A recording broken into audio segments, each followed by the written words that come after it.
जीवन का सबसे कीमती धन क्या होता है? एक शिष्य ने अपने गुरु से यह प्रश्न किया। तब गुरु ने इसका उत्तर देते हुए जवाब दिया कि चाहे मेरे पास पैसे हों या ना हो, चाहे मेरे पास छत भी ना हो, सुख सुविधाएं भी ना हो, लेकिन अगर मेरा शरीर स्वस्थ है तो मैं दुनिया का सबसे धनवान आदमी हूं। शिष्य ने पूछा कि गुरुवर, आपकी उम्र तो 100 वर्ष को पार कर चुकी है, तब भी आप इतने स्वस्थ हैं। आपकी बुद्धि बहुत ही तेज है और आपका चेहरा सूर्य के समान चमकता रहता है। वहीं आपके शरीर से भी चंदन की तरह खुशबू आती है। शिष्य ने यह सब कहना जारी रखा कि गुरुदेव, मेरे मन में बहुत बार आया कि मैं आपसे इसका रहस्य जानूं, लेकिन संकोचवश मैं ये पूछ नहीं पाया। लेकिन आज कृपया करके साधारण से नियम बताने की कृपा करें, जिससे मैं स्वस्थ और निरोगी बन सकूं। नियम यदि आसान होगा तो गुरुदेव उसका अनुसरण मेरे माता पिता भी कर पाएंगे, क्योंकि अब वो बूढ़े हो चुके हैं और अधिक जटिल प्रक्रिया नहीं अपना पाएंगे। इसलिए कृपया करके साधारण से तरीके बताना, ताकि कोई भी गृहस्थ आदमी उन नियमों का पालन कर सके। गुरुदेव ने कहना आरंभ किया कि सबसे पहले तुम्हें पाचन तंत्र की क्रिया को समझना होगा। जो भी आयुर्वेद का विद्वान होता है वो ये जानता है कि अगर आपका पाचन तंत्र लगातार भोजन पचाने में लगा हुआ है तो स्वाभाविक है कि आपकी ऊर्जा की खास मात्रा आपके भोजन को पचा रही है। इसी कारण ज्यादा भोजन करने के कारण आपका दिमाग और शरीर अपने बेहतरीन स्तर पर काम नहीं कर पाता। तुमने ये देखा ही होगा कि भोजन करने के बाद हमारी पाचन प्रक्रिया शुरू होती है, तब हर जानवर नीचे बैठ जाता है, क्योंकि दूसरी चीजों के लिए पर्याप्त ऊर्जा नहीं बचती है, चाहे वो मांसाहारी हो या शाकाहारी हो। हर जानवर खाने के बाद नीचे बैठ जाता है, और ये इंसानों के लिए भी एक प्राकृतिक जरूरत है। खाने के बाद वो बैठ जाना चाहते हैं, क्योंकि दूसरी चीजों के लिए पर्याप्त ऊर्जा नहीं होती। अगर आप अपनी पूरी क्षमता का इस्तेमाल करना चाहते हैं तो आप अपने शरीर को ऐसा बनाकर रखिए कि आप जो भी खाएं, कुछ भी खाएं, तो 1.5 से 2 घंटे के अंदर आपका पेट खाली हो जाना चाहिए। पेट खाली होने का मतलब है कि पेट की थैली का खाली होना, क्योंकि जब भोजन पेट के दूसरे आंतों के दूसरे भागों में चला जाता है तो पेट बिल्कुल खाली हो जाता है, क्योंकि आंतों की प्रक्रिया बिल्कुल अलग होती है। वो पाचन नहीं होता, वो ऊर्जा को ग्रहण करती हैं।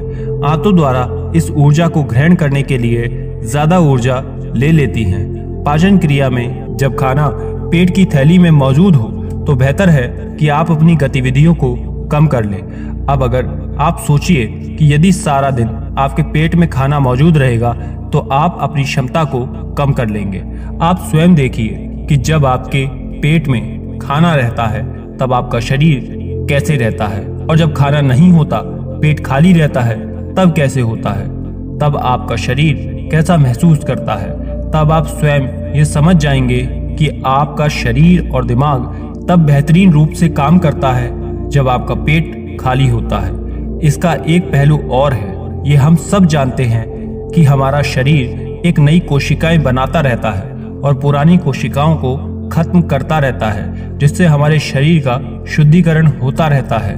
लेकिन जब भोजन हमारे पेट में होता है, यानी कि जब हमारा पेट खाली नहीं होता, तब वो शुद्धिकरण 80% तक कम हो जाता है। वो सारी गंदगी जो शरीर से अपने आप बाहर निकलती थी, अब वो सब निकलना बंद हो जाएगी, जो कुछ समय बाद आपके लिए हर तरह की समस्याओं को पैदा करेगी। देखिए, योग में पेट का साफ होना बहुत ही महत्वपूर्ण होता है।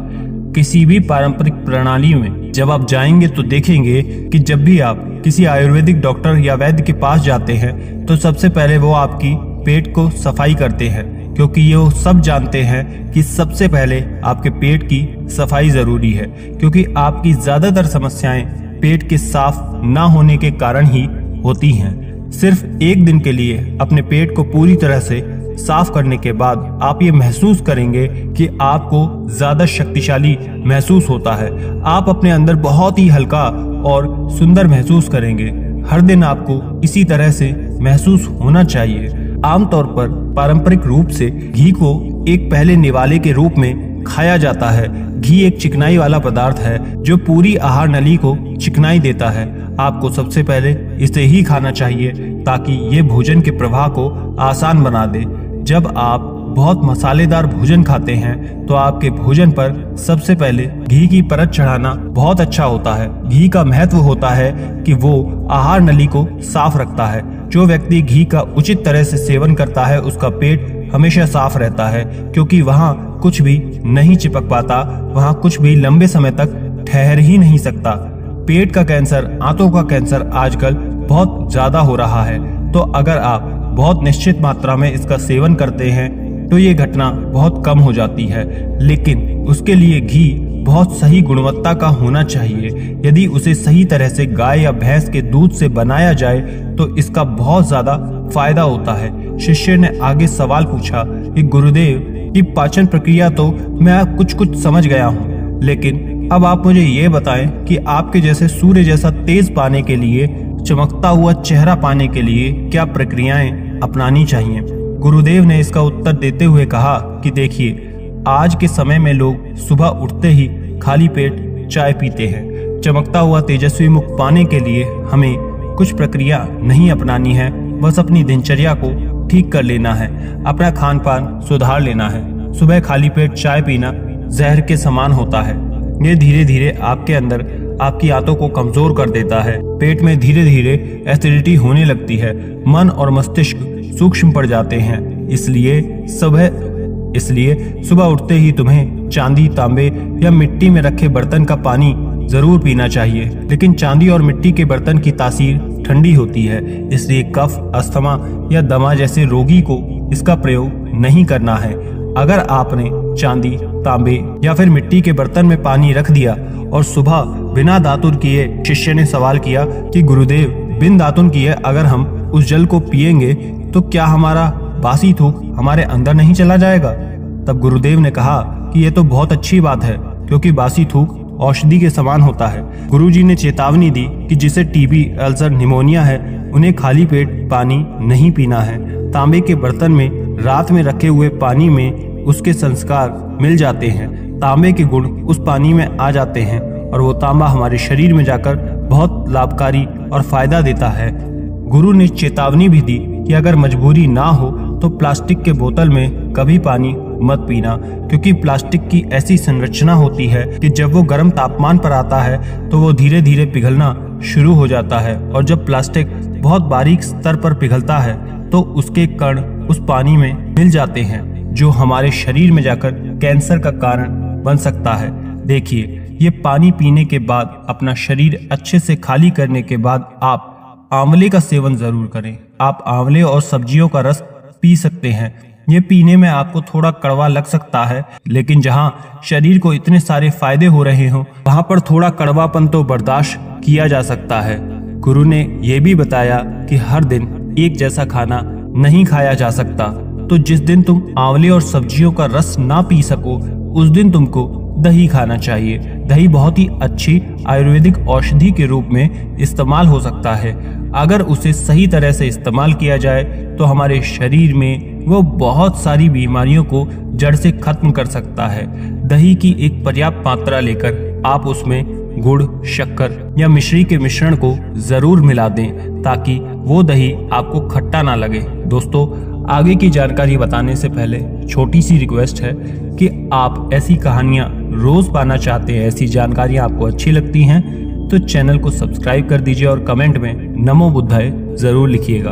अगर आप दही में गुड़ मिलाते हैं तो गुड़ ज्यादा नया नहीं होना चाहिए। गुड़ जितना ज्यादा पुराना होगा उतना ही लाभकारी होगा। और दही को थोड़ा पतला कर लें और उसमें थोड़ा पानी डाल चम्मच से ऊपर नीचे हिला लें तो वो पतला हो जाएगा, जिसके बाद वो आसानी से हमारे शरीर में जा सकता है। दही को पचाने में शरीर को ज्यादा ऊर्जा नहीं लगानी पड़ती। आयुर्वेद के गणित के अनुसार से अगर आप सुबह इन प्रक्रियाओं का पालन करते हैं तो आपके चेहरे का ओज बढ़ने लगता है, आपके चेहरे पर चमक आने लगेगी, आप ओजस्वी नजर आओगे। जल्दी ही लोग आपको बोलना शुरू कर देंगे कि आपकी उम्र इतनी ज्यादा हो गई, लेकिन आप इतनी उम्र के लगते नहीं हो। सन्यासियों और ऋषि मुनियों जैसा तेज पाने के लिए ध्यान और आयुर्वेद के नियम के हिसाब से खान पान करना चाहिए। ये दो चीजें सबसे ज्यादा जरूरी होती हैं। अगर कोई गृहस्थ व्यक्ति भी इन नियमों का पालन करता है तो वो भी सन्यासियों जैसा ओजस्वी और तेजस्वी हो सकता है। शिष्य ने अंतिम प्रश्न करते हुए कहा कि गुरुदेव, मुझे 2 नियम तो अच्छे से समझ में आ गए कि अगर आप अपने पेट को खाली रखेंगे तो आप बीमारियों से मुक्त रहेंगे। दूसरा नियम, आप अपने चेहरे पर ओज और तेज कैसे प्रकट कर सकते हैं, ये भी समझ में आ गया। ये दोनों नियम अब मैं जान गया, लेकिन अब बस आखिरी समस्या का समाधान आपको और करवाना है। मैं आपसे पूछना चाहता हूँ कि जैसे जैसे आदमी की उम्र बढ़ती है वैसे वैसे उस व्यक्ति की आंखों की और दिमाग की क्षमता कम होती चली जाती है, तो इस क्षमता को बरकरार रखने के लिए किन नियमों का पालन करें या फिर क्या खान पान अपने दैनिक जीवन में अपनाएं?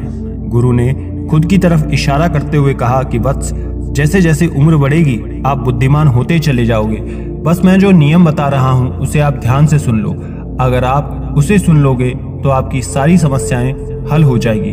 तो सबसे पहले सफेद कद्दू की औषधीय गुणों के बारे में जानो। आयुर्वेद के गणित के हिसाब से सफेद कद्दू का रस कैंसर को मिटाता है, साथ ही दिमाग की तीक्ष्णता को बढ़ाता है। तीक्ष्णता यानी तेज बारीक बुद्धि, लेकिन ये समझ लेना चाहिए कि सफेद कद्दू का रस ठंडा होता है, इसलिए अस्थमा और जिन लोगों को सर्दी जल्दी पकड़ लेती है ऐसे लोगों को सफेद कद्दू का जूस भूलकर भी नहीं पीना चाहिए। दिमाग और आंखों को तेज करने के लिए जो अगला नुस्खा मैं आपको बता रहा हूँ उसे तो हर कोई कर सकता है, बल्कि उसे हर किसी को करना ही चाहिए। 5 देसी बादाम की गिरी जो छोटी वाली होती है वही देसी होती है। बड़े वाले में इतने गुण नहीं होते जितने की छोटी गिरी में होते हैं। तो 5 बादाम के ऐसे छोटी गिरी और 1 अखरोट को पानी में भिगो दो। अब सुबह उनके छिलके उतारो और किसी पत्थर के खरल में, ध्यान रहे पत्थर के खरल में, किसी ऐसे वैसे बर्तन में नहीं, क्योंकि इससे उसकी गुणवत्ता कम हो जाती है। तो उसे पत्थर की खरल में डालकर धीरे धीरे उसे मथना शुरू करें। धीरे धीरे वो बारीक हो जाते हैं। अब उसके ऊपर आप उसी में दूध डालना शुरू करें। दूध यदि गाय का रहेगा तो सर्वोत्तम रहेगा। यूं तो आप भैंस या बकरी का दूध भी प्रयोग कर सकते हैं, लेकिन गाय का दूध सर्वोत्तम रहेगा, क्योंकि दूध सबसे ज्यादा महत्वपूर्ण हो जाता है जब दिमागी समस्याओं के बारे में बात आती है। तो अब उस दूध को बादाम और अखरोट के साथ पीसना शुरू करो। धीरे धीरे आप जितना उसे पीसेंगे उसकी गुणवत्ता बढ़ती चली जाएगी।